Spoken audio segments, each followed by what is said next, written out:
नेताजी, आज हरियाणा के प्रभारी हैं जो बाबरिया जी, वो आपके कार्यालय पे यहाँ हथीन में पहुँचे हैं, तो क्या कहना चाहेंगे? इलाके से जनता भी भारी संख्या में यहाँ मौजूद। देखो, बाबरिया साहब हमारे ऑफिस पे आए थे और उनका स्वागत किया आप सबके सामने ही है, तो बिल्कुल।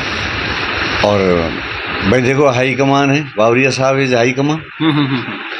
तो और हम कार्यकर्ता हैं कांग्रेस के, और कार्यकर्ता का तो फर्ज बनता है अतिथि का स्वागत करना, और वो तो हमारे भाई मुख्य अतिथि। अच्छा, हथीन विधानसभा से आप चुनावी मैदान में हैं, गांव-गांव आप जा रहे हैं, लगातार लोगों से मिल रहे हैं, तो कैसा समर्थन यहाँ मिल रहा है? सच तो ये है महोदय कि मैं भी लोगों के ही कहने पर तैयारी कर रहा हूँ।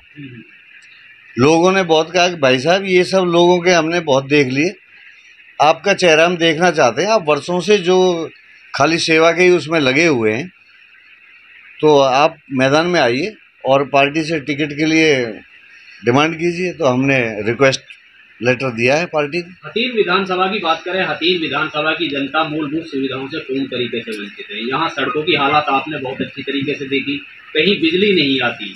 तो अगर बलबीर जी आपको मौका देती है जनता, तो क्या इनकी मांगे पूरी हो पाएंगी?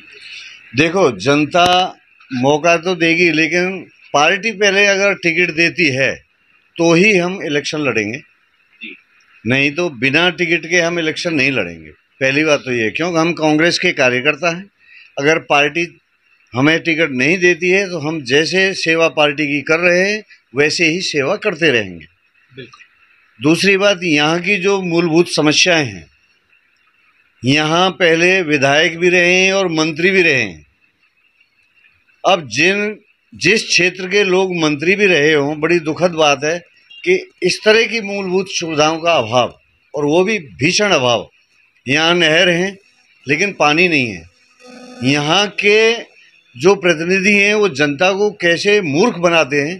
एक यहीं पे आपने देखी होगी, लड़मा की कैनाल है, वो आधी बना दी है और आधी ऐसी ही छोड़ दी। आगे आधी बनाने के बाद आगे उसका काम ही नहीं चला है, जबकि जिस समय वो मंजूर हुई थी और काम शुरू हुआ था, यहीं के प्रतिनिधि थे और वो मंत्री थे।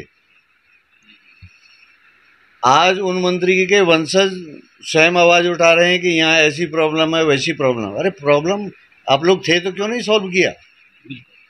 तो यही वजह है कि जनता हमें आगे लाना चाह रही है। क्या लगता है हथीन विधानसभा की जनता इस बार बदलाव करेगी? और पुराने जो नेता हैं आपके, चाहे पार्टी की ही बात क्यों ना करें, क्योंकि आपकी पार्टी के भी नेता यहाँ आप यानी कि कहना चाह रहे हैं अपनी भाषा में, भाई कौन रहे हैं, पूर्व मंत्री भी रहे हैं यहाँ से।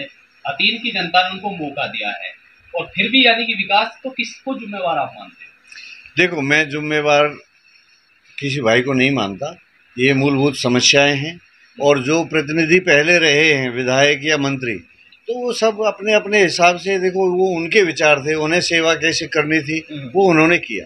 अच्छा सर, मैं ये कहता हूं कि जो मूलभूत सुविधाएं, मेरा पहला संकल्प, अगर मैं पार्टी ने मुझे टिकट दिया और जनता ने मुझे चुन के विधानसभा पहुंचाया, तो मेरा काम है अपनी मूलभूत सुविधाएं जब तक हो जाए तब तक संघर्ष करते रहना, चाहे सरकार हमारी अपनी ही हो तो भी। सारी नहरों में हमारा लास्ट का काम है अंधोप। अंधोप नहर तो है लेकिन पानी नहीं है, सूखी पड़ी है।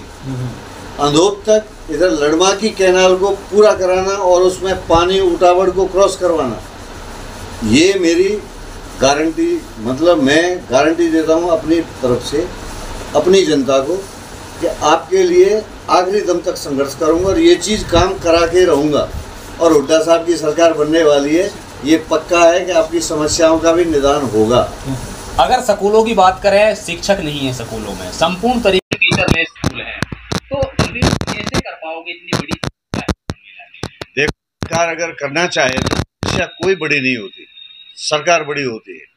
सरकार चाहे, नीति हो, नीयत हो, अगर नीयत अच्छी है तो कुछ भी किया। सरकार की बहुत बड़ी ताकत होती है। अब ये 10 साल से नीयत ही सरकार की नहीं है तो वो किसी के करेगी क्या काम?